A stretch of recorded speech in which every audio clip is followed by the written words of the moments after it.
اللهم صل وبارك على سيدنا محمد وعلى سيدنا محمد وعلى سيدنا.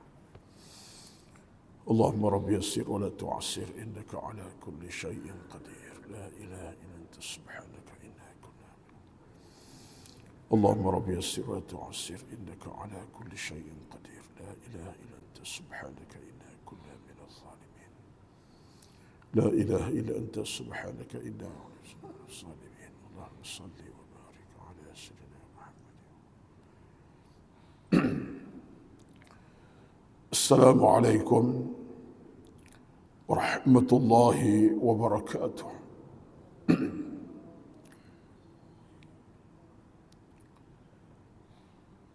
إن الحمد لله نحمده ونستعينه ونستهديه ونستغفره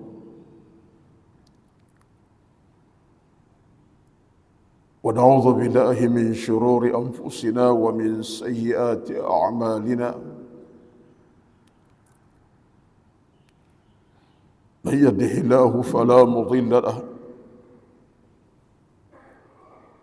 ومن يضلل فلا هادي له.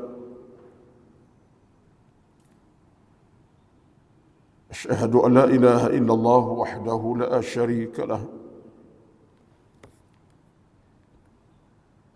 وأشهد أن محمدا عبده ورسوله.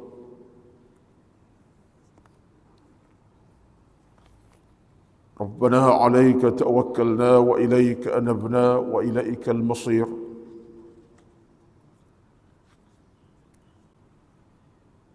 اللهم لك الحمد كما ينبغي لجلال وجهك وعظيم سلطانك. حسبنا الله ونعم الوكيل. ولا حول ولا قوة إلا بالله العلي العظيم.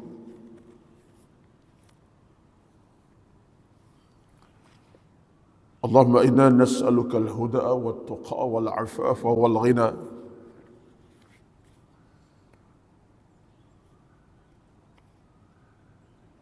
ربنا افتح بيننا وبين قومنا بالحق وأنت خير الفاتحين. اللهم أحسن عاقبتنا في الأمور كلها وأجرنا من خزي الدنيا وعذاب الآخرة. بسم الله الرحمن الرحيم.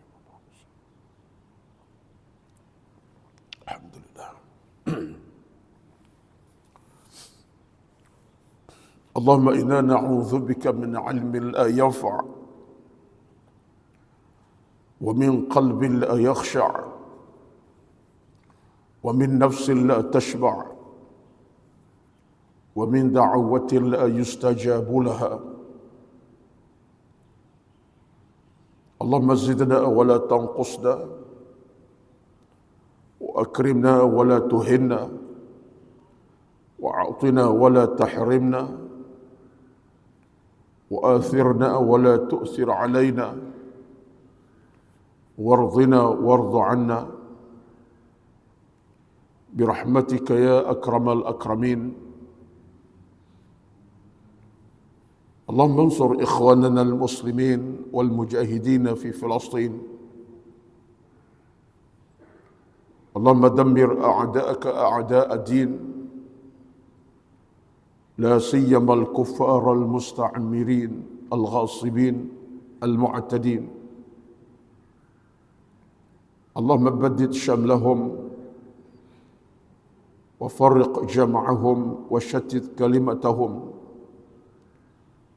وزلزل أقدامهم وسلط عليهم كلبا من كلابك يا قهار يا جبار يا منتقم إنك على كل شيء قدير. اللهم رب اشرح لي صدري ويسر لي أمري واحلل عقدة من لساني يفقه قولي يا رب العالمين. أما بعد.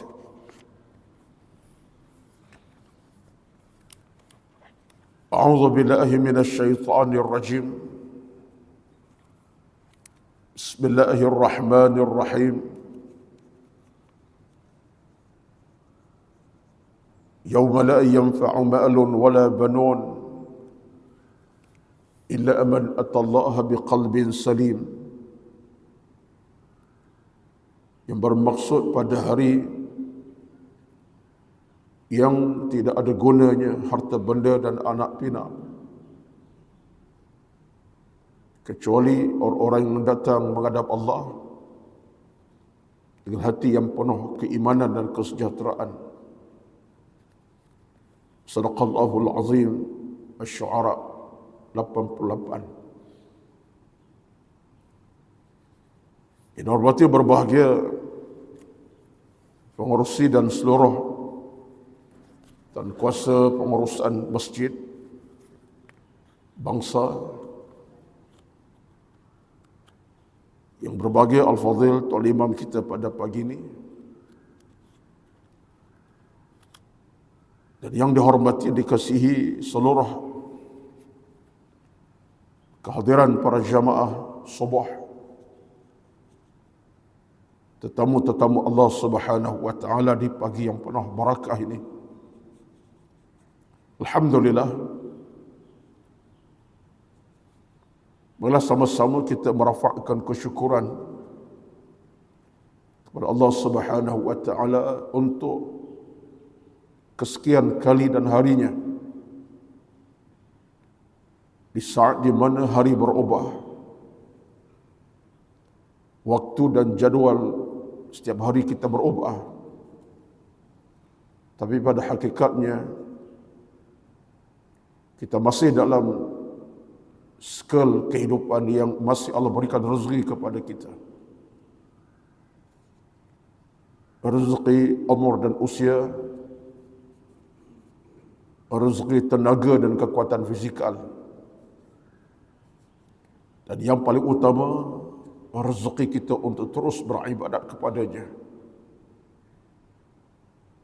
Kita masih mampu untuk tunduk dan rukuk sujud kepadanya,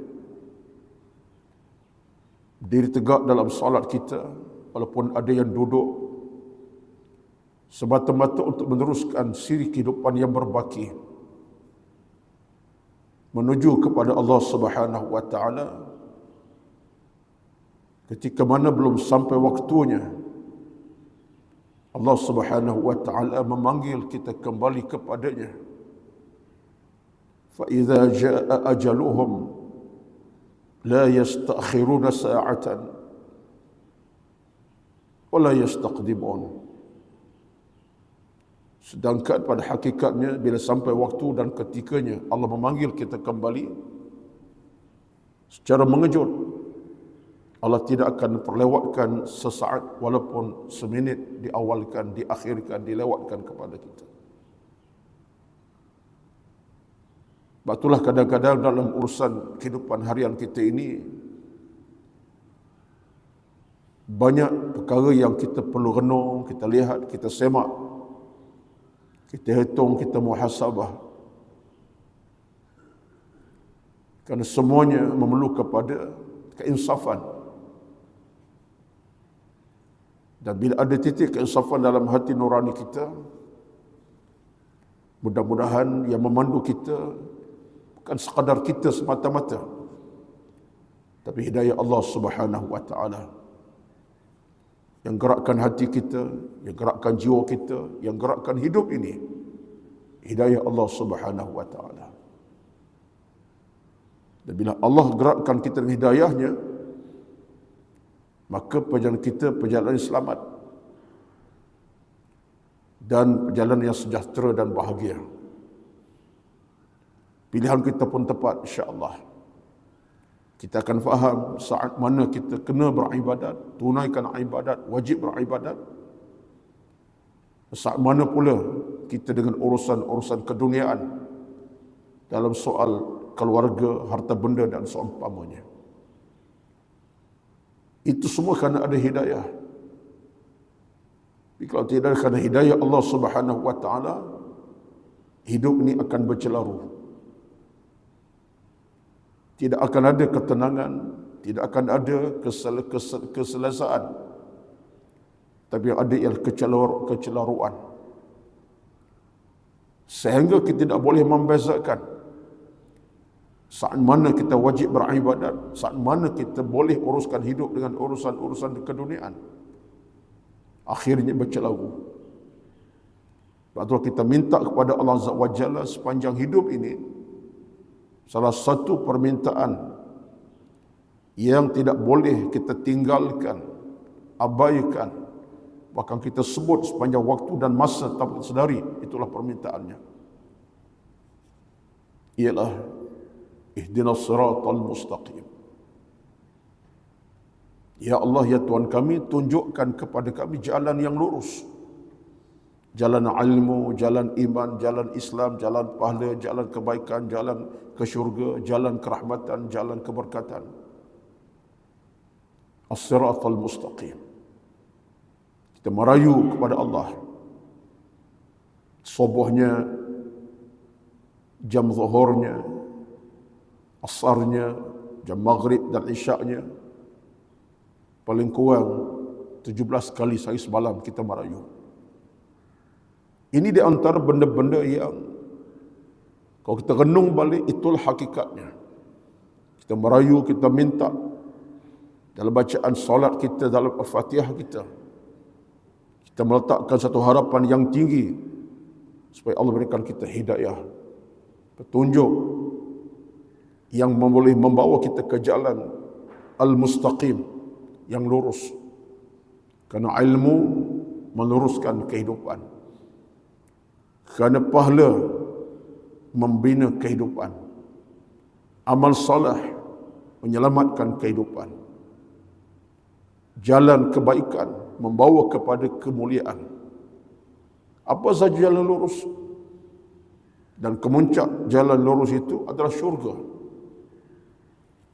Kita minta Allah pandu kita ke penghujungnya, ke syurganya yang kekal abadi. Saya mukadimahkan ini tuan-tuan di pagi yang penuh barakah, benda-benda sebegini bukanlah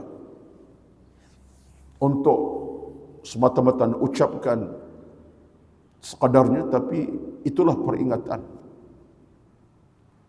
Itulah Bakar As-Siddiq radhiyallahu anhu pernah berkata dalam riwayatnya, Bakar As-Siddiq pernah berkata, "Man dakhala al-qabra bila zadin faka'annama rakiba al-bahra bila safinatin." Abu Bakar Siddiq seorang sahabat yang mulia, yang hebat, yang unggul dengan kemuliaan akhlak dan imannya. Itu yang kita sedia maklumi, insan yang hebat.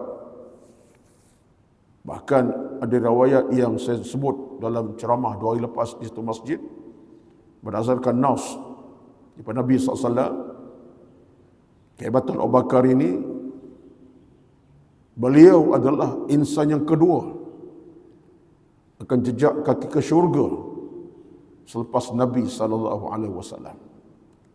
Ada nas disebut oleh Nabi SAW, awwalu man yadkhulul jannata Muhammadun sallallahu alaihi wasallam.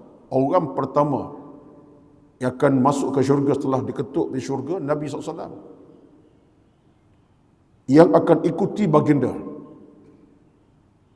keduanya Abu Bakar As-Siddiq radhiyallahu anhu. Barulah umat ramai akan masuk.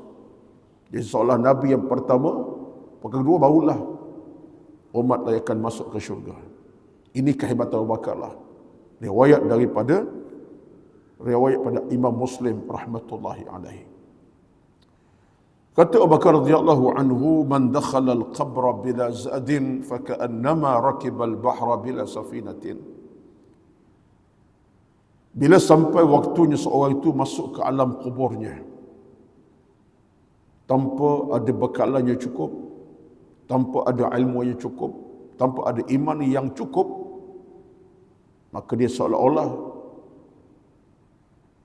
kata Abu Bakar, dia ikatkan ceritanya seolah-olahnya siapa yang masuk ke kubur tanpa iman, tanpa amal cukup, tak ada hidayah Allah Azza wa Jalla, faka'annama rakibal bahra bila safinatin.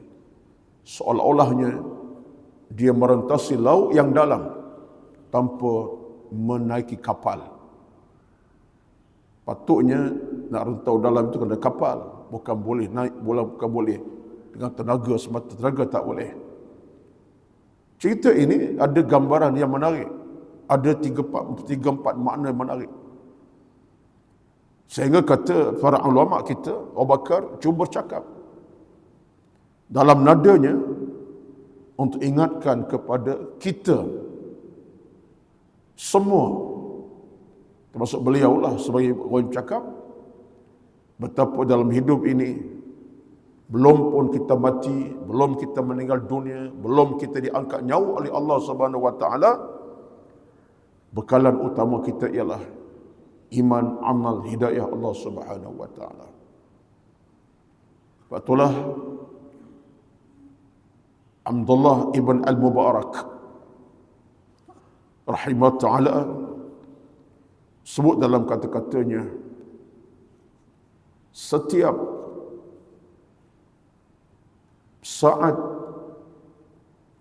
dalam hidup ini bila dipandu oleh hidayah Allah Subhanahu wa taala, maka setiap saat itulah saat yang paling paling berharga. Tiap saat dalam hidup bila mana dipandu oleh hidayah Allah Azza wa Jalla, maka ia merupakan saat yang paling berharga.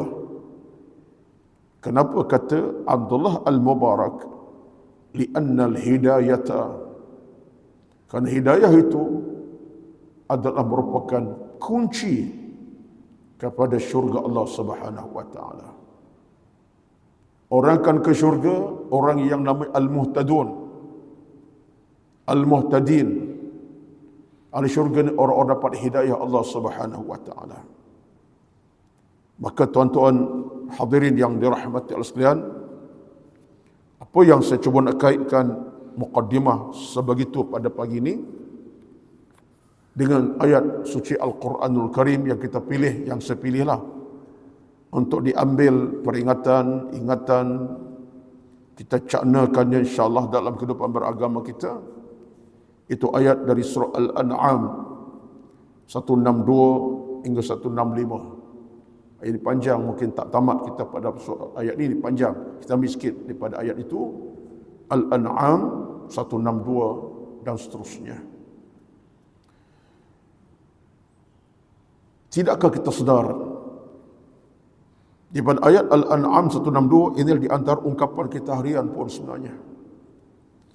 Itu firman Allah Subhanahu wa taala, "Qul inna salati wa nusuki wa mahyaya wa mamati lillahi rabbil alamin la syarika lah wa bidzalika umirtu wa ana awwalul muslimin.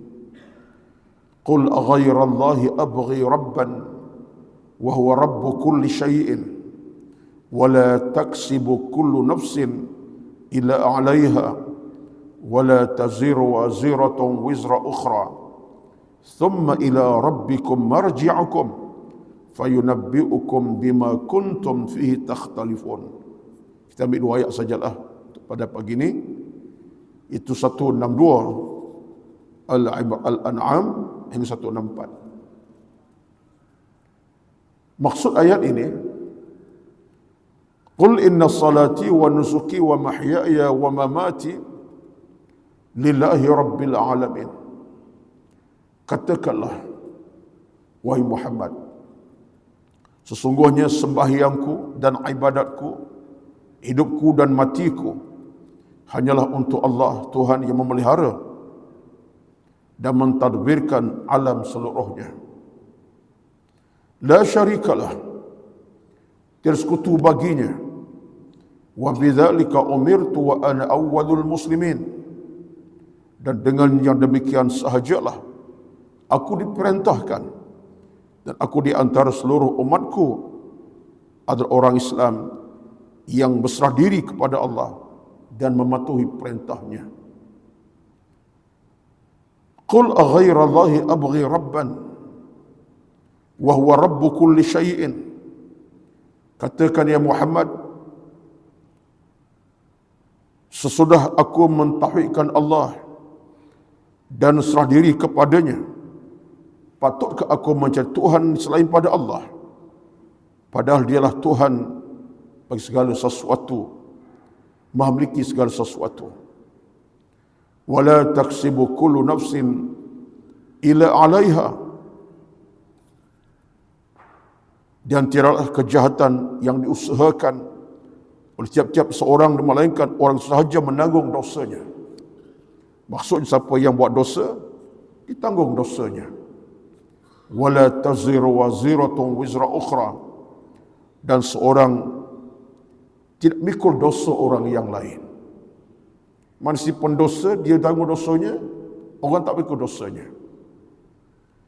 Summa ila rabbikum marji'ukum fayunabbi'ukum bima kuntum fi takhtalifun. Kemudian kepada Tuhan kamulah kamu benar-benar akan dikembalikan. Lalu ia menerangkan kepada kamu apa yang pernah kamu berselisih tentangnya. Wallahu alam. Itu maksud ringkas terjemahan ayat 162, 164 surah Al-An'am.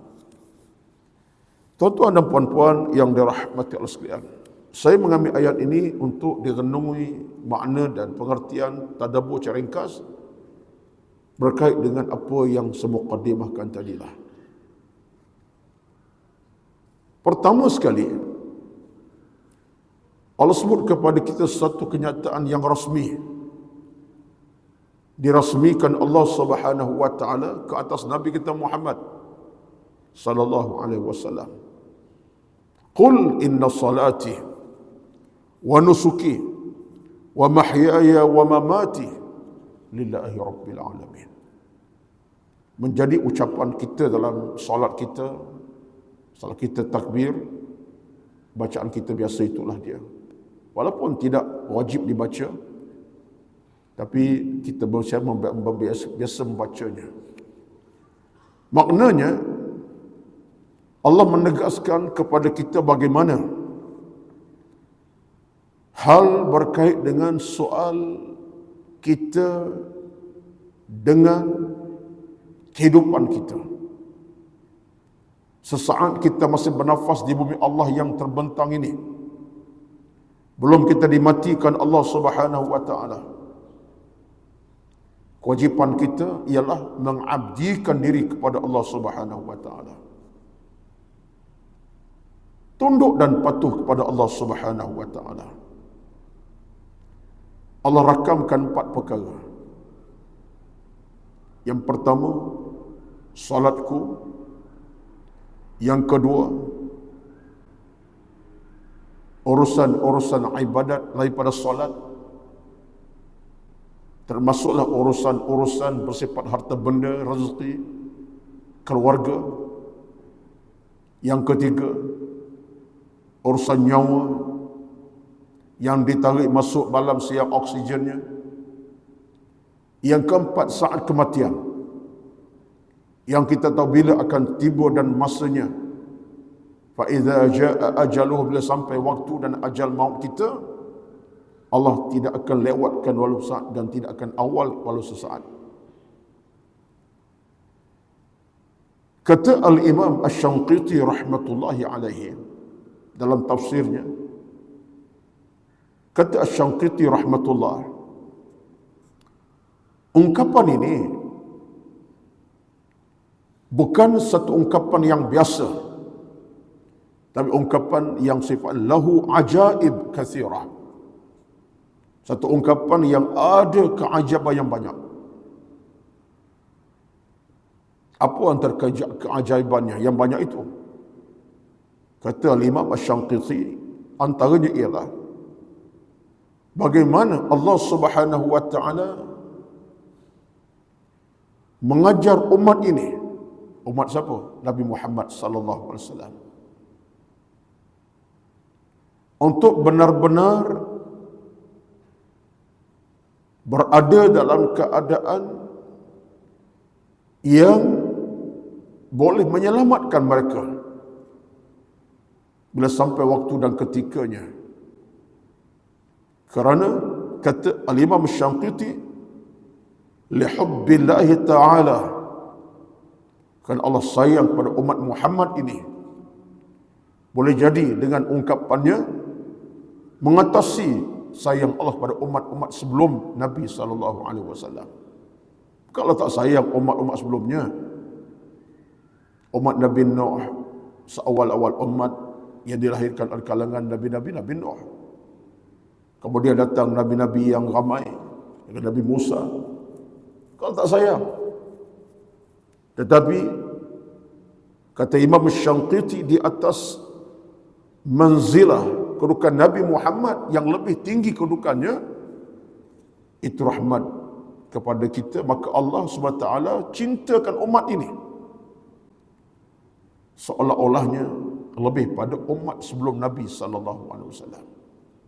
Maka ayat ini, qul inna salati wa nusuki wa mahyaya wa mamati, seolah-olah Allah nak gambarkan, tolonglah, itulah ungkapannya, tolonglah wahai umat Muhammad yang aku sayang ini, jadikanlah semua terma dalam hidup kamu, daripada kamu sembahyang, beribadat, kamu buat kerja dalam hal hukum hakam, kamu buat ibadat soal agama ini, sehinggalah saat mati kamu, jagalah dengan sebaik-baiknya. Saya cuba mengamati dan mencermati. Kenapa kata Imam Asy-Syangqiti ayat ini begitu sekali sifatnya? Saya dapat fikir 2-3 perkara sekadar yang saya dapat renunglah dalam kelemahan. Wallahu alam. Tuan-tuan, antara perkara yang utama pentingnya sekali ialah bagaimana kita dalam urusan hidup ini, dalam urusan hidup kita seharian, kita berada dalam keadaan neraca yang paling hebat, yang paling sempurna. Apa neracanya? Kehidupan kita seharian, tuan-tuan, dalam neraca yang paling sempurna, paling hebat. Iaitulah bagaimana Allah Subhanahu wa taala sentiasa berikan peluang untuk Allah redha dengan kita dan meredai kita. Dalam kecil-kecil perkara kita buat, kita lakukan, Allah redha, Allah beri pahala melimpah ruah. Hinggalah sebesar-besar amalan kita dalam beragama, lagilah besar kedudukan si Allah Subhanahu wa taala.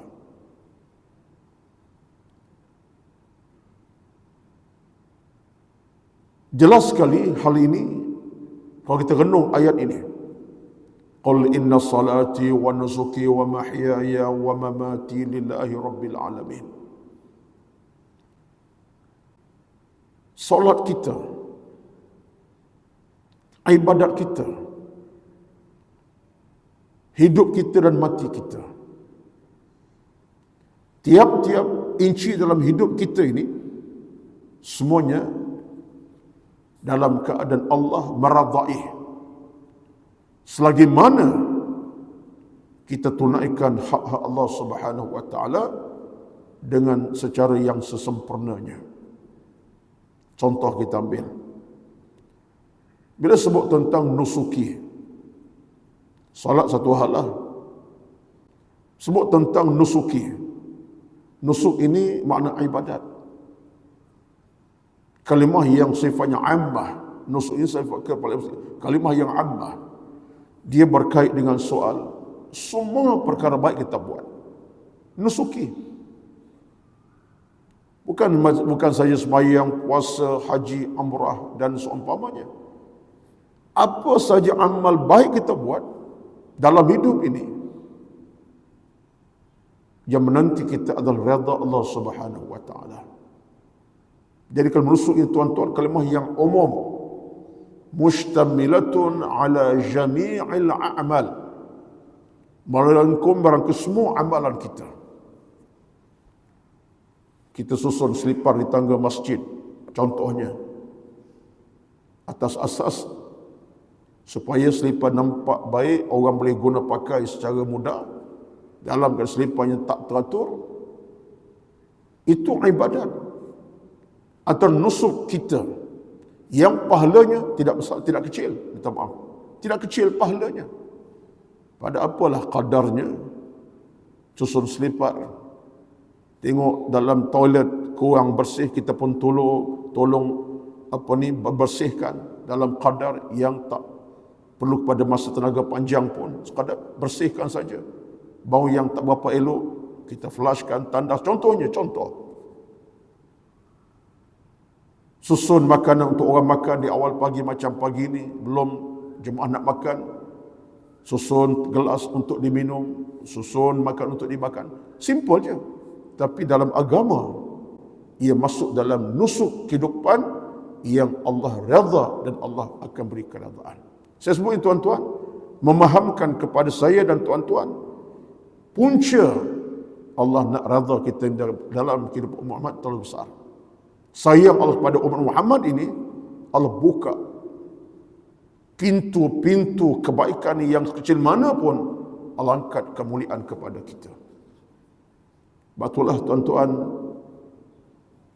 hidup sebagai umat Muhammad SAW tidak pernah akan alami kerugian, kekecewaan. Tetapi hidup dalam kalangan umat Muhammad ini, yang akan berlaku ialah nikmat, keimanan, pahala melimpah ruah. Boleh jadi kita boleh kaitkan, kita sekarang bulan Rejab, hari ini 16 ke 17, 16 Rejab pagi-pagi ni, 16, 17 pada pagi ni, Rejab 15 malam 16. Peristiwa yang berlaku Rejab ini ialah peristiwa Isra' Mi'raj. Walaupun ada 5-6 pandangan ulama tentang bila berlakunya Isra' Mi'raj, tetapi pandangan lebih jauh, yang lebih ditiupakai ialah pandangan yang dikemukakan Al-Imam Al-Mansur Furi, menegaskan berlaku 7 Rejab, pada hujung Rejab. Kita terimalah pandangan yang disepakati ramai ulama. Dalam peristiwa Isra' dan Mi'raj Nabi pada malam itu, bagaimana Nabi SAW bertemu dengan Nabi-Nabi Rasul-Rasul di langit pertama sehingga langit ke-7. Antara Nabi yang Nabi kita bertemu ialah Nabi Musa alaihi salatu wassalam. Senarai Nabi malam itu Nabi Musa, yang panjang sejarah dengan Nabi.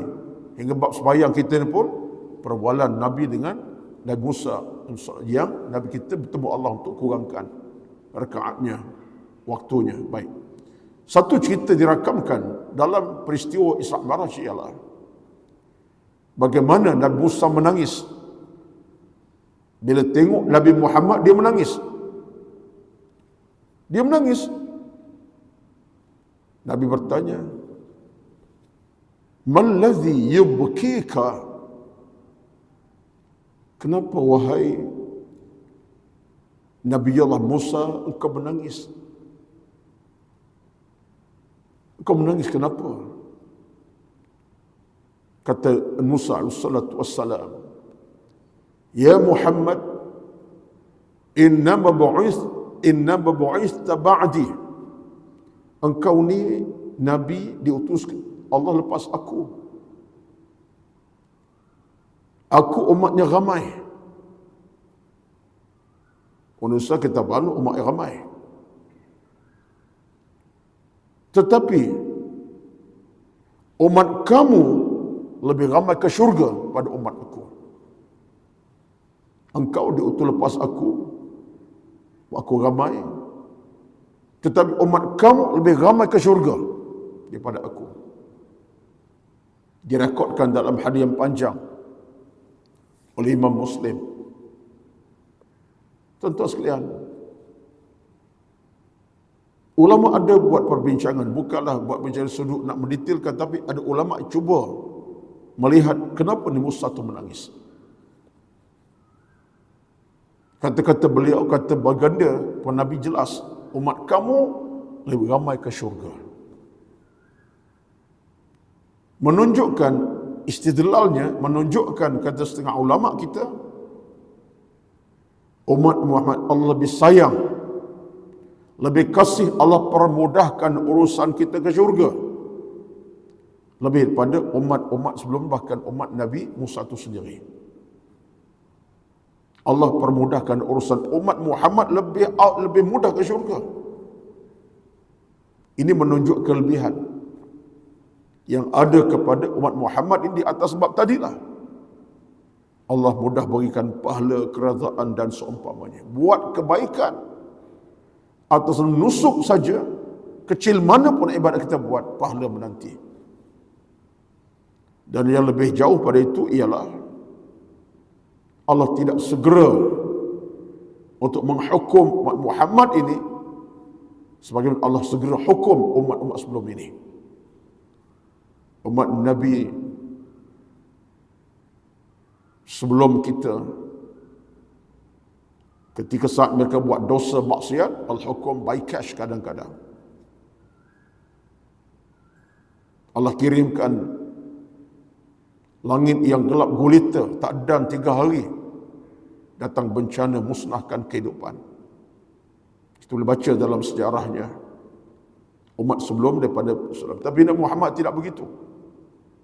Allah takjilkan, bukan takjil, Allah tangguhkan. Maka Allah berikan peluang kepada umat ini untuk menambahkan amalan sekecil mana pun amal dibuat. Ini satu pandangan mana daripada Imam Asy-Syantiti rahmatullahi alaihi. Jadi tuan-tuan sekalian, kalau begitulah keadaannya, kelebihannya, maka syukurlah kita kepada Allah Subhanahu wa taala. Maka jadikanlah dalam kehidupan kita sehari ini, bagi sebut di awal tadi, kita nak kepada hidayah Allah Subhanahu wa taala. Kita nak kepada Allah pandu kita dengan hidayahnya, supaya terselamat iman kita, agama kita, amal kita daripada segala keburukan, dan kita beroleh rahmat redha Allah Subhanahu wa taala. Daripada solat kita, ibadat kita banyak tadi, kehidupan kita bahkan kematian kita. Itu satu perkara. Perkara yang kedua yang saya sentuh banyak kali, seulang balik pada pagi ini, kalimah inna salati wa nusuki wa mahyaya wa mamati lillahi rabbil alamin, yang kita ucap dalam sembahyang kita, dalam ucapan setelah kita takbiratul ihram itu, dengan ayat Quran ini kita baca sekarang ini, juga menunjukkan satu MOU kita dengan Allah Subhanahu wa taala. Satu perjanjian, persefahamanlah mudah-mudahnya dengan Allah Subhanahu wa taala, bagaimana kita berjanji setia kepada Allah Rabbul Jalil, Tuhan yang Maha Agung Maha Besar, bahawa semua rezeki kehidupan kita, dengan ibadatnya, dengan nyawa, bahkan kematian kita sekalipun, kita berjanji kita akan sempurnakan lillahi rabbil alamin, hanya bagi Allah, Tuhan alam semesta. Saya letak kalimah tadi, apa dia?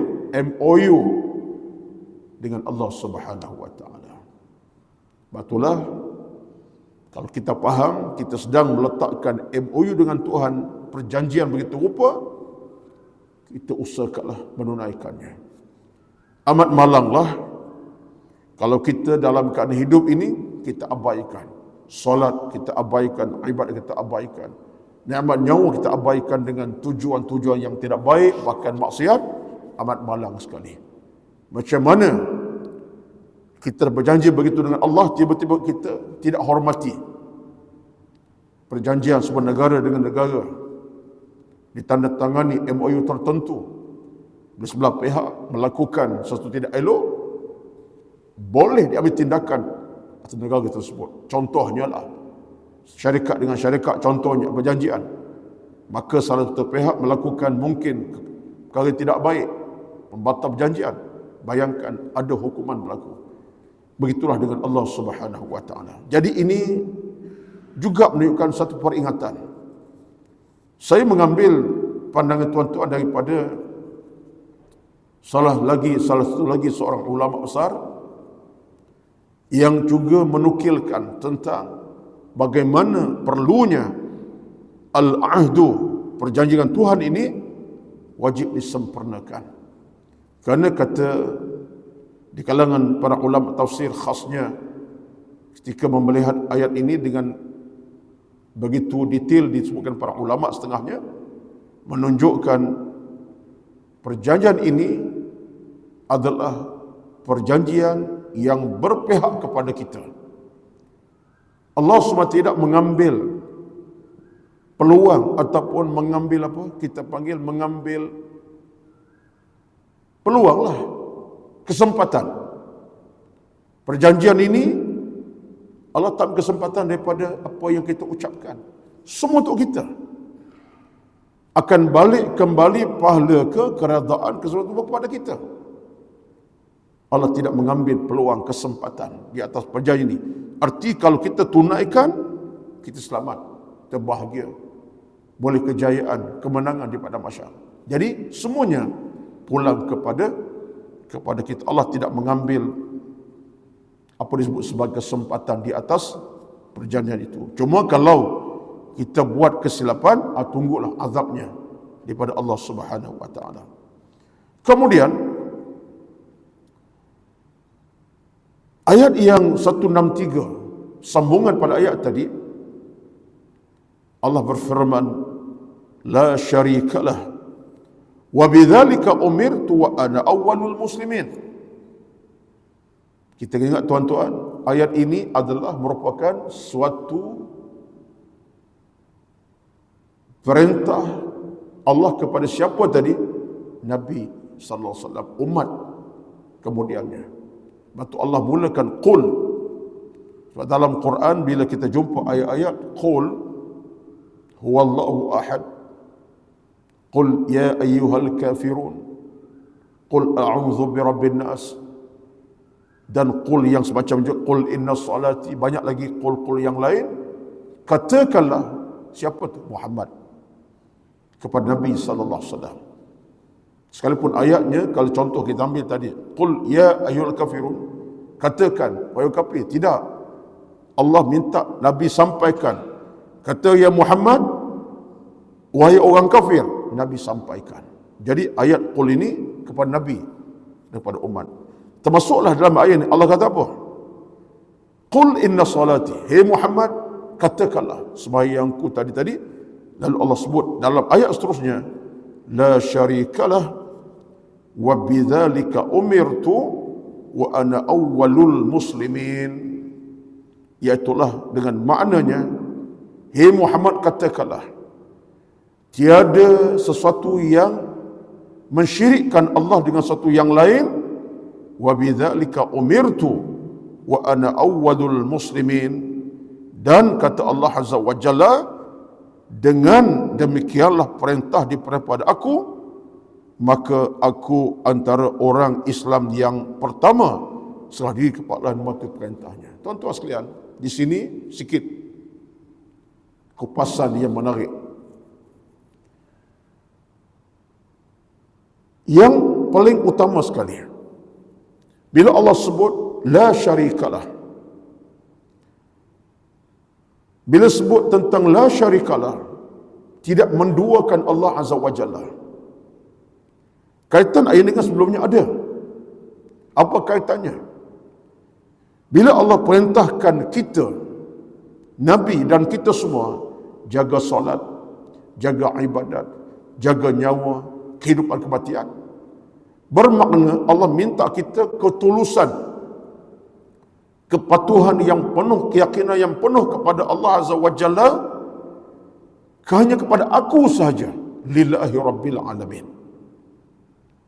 urusan ibadat, urusan apa saja kamu buat, urusan sembahyang solat, lillahi rabbil alamin. Baik keikhlasan ke, kesungguhan ke, ketaatan, kepatuhan, lillahi rabbil alamin. La syarikalah. Allah beri peringatan. Jangan kamu menduakan Allah Subhanahu wa taala. Kalau kita bahasa Melayu, terjemah yang agak sesuai, la syarikalah ialah tidak menduakan Allah Azza wa Jalla. Syirik dengan mana? Ada Tuhan yang lain selain pada Allah, siwa Allah. Jadi sini satu benda yang besar. Saya cuba menghayati, mengamati satu petikan menarik daripada Al-Qardawi rahmatullahi alaihi. Apa kata Al-Qardawi rahmatullah? Sikit ringkas tapi padat. Dia kata, bila Allah sebut la syarikalah, jangan kamu menduakan Allah Subhanahu wa taala, berarti Allah Subhanahu wa taala menitahkan ataupun memerintahkan, menyuruh supaya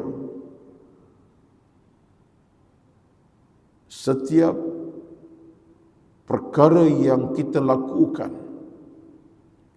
kita buat di atas namanya akidah yang tulus, ikhlas, dan kita faham, kita insaf, semuanya daripada Allah dan akan kembali kepada Allah Subhanahu wa taala.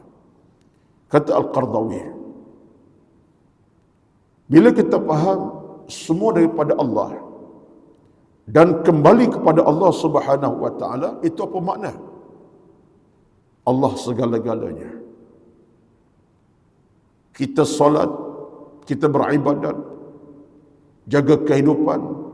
So kita tahu pemunca hidup ini siapa?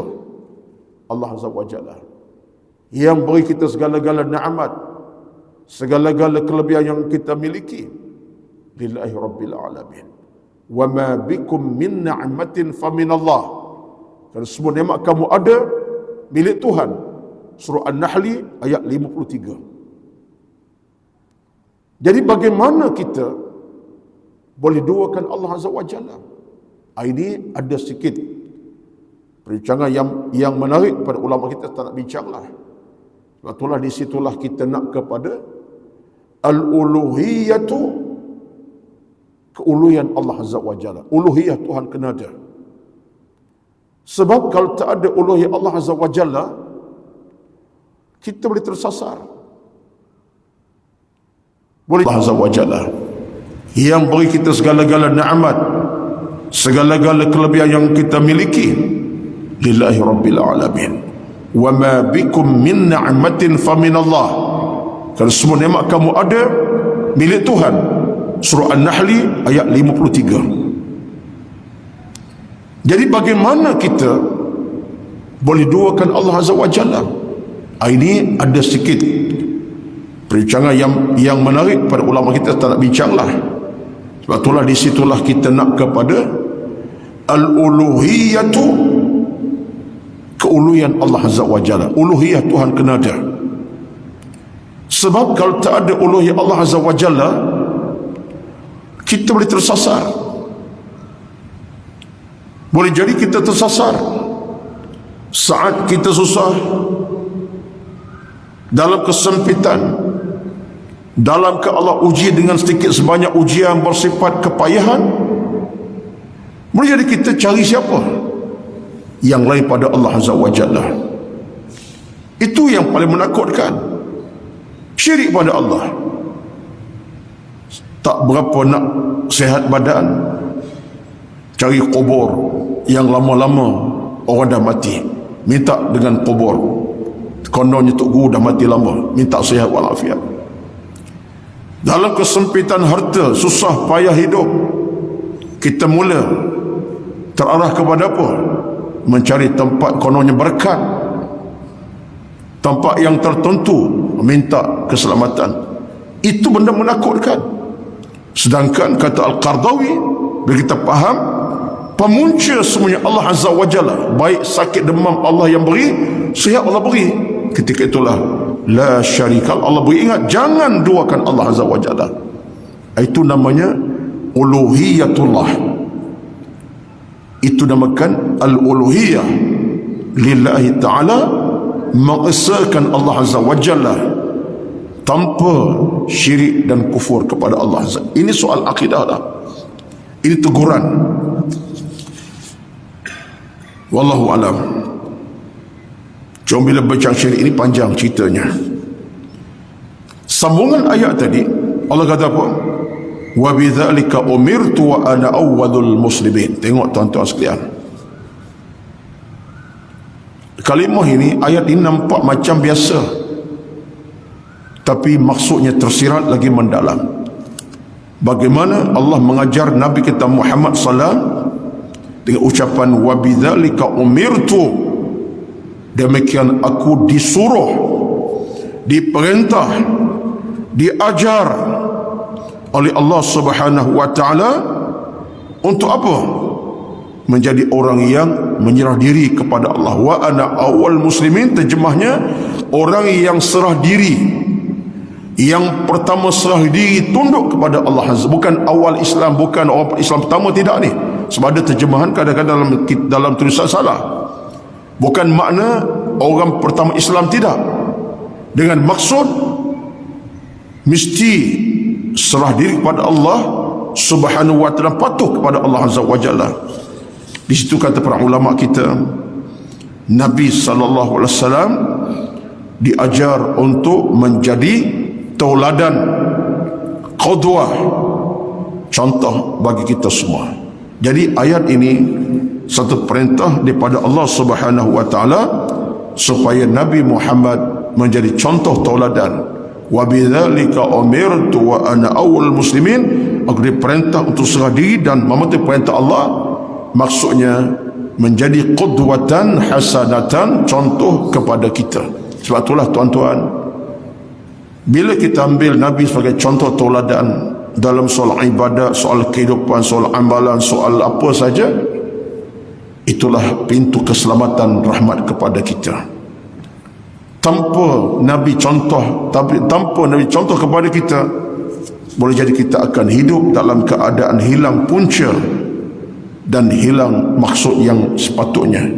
Demikianlah, saya tak sempat nak habiskan satu lagi ayat 164. Yang pentingnya ialah ayat tadi benar-benar ayat yang memerintahkan kita untuk sentiasa dapat hidayah daripada Allah Azza wa Jalla, panduan daripada Allah Azza wa Jalla, demi untuk menjaga semua urusan ibadat kita supaya lengkap, sempurna, akhirnya menyelamatkan kita daripada siksaan azab Allah Subhanahu wa taala di hari akhirat nanti.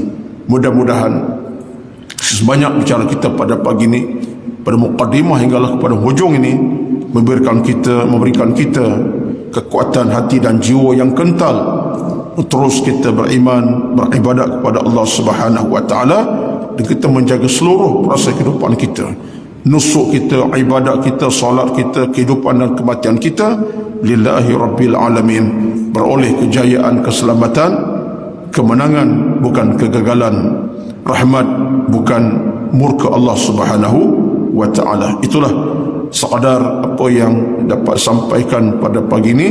Mudah-mudahan sampai mesej ilmunya, walaupun tidak banyak, sedikit sekadarnya, dan kita semua di bawah rahmat, dalam rahmat redha Allah Subhanahu wa taala, tanpa sama sekali terkeluar daripada batas-batas hidayah Allah Subhanahu wa taala.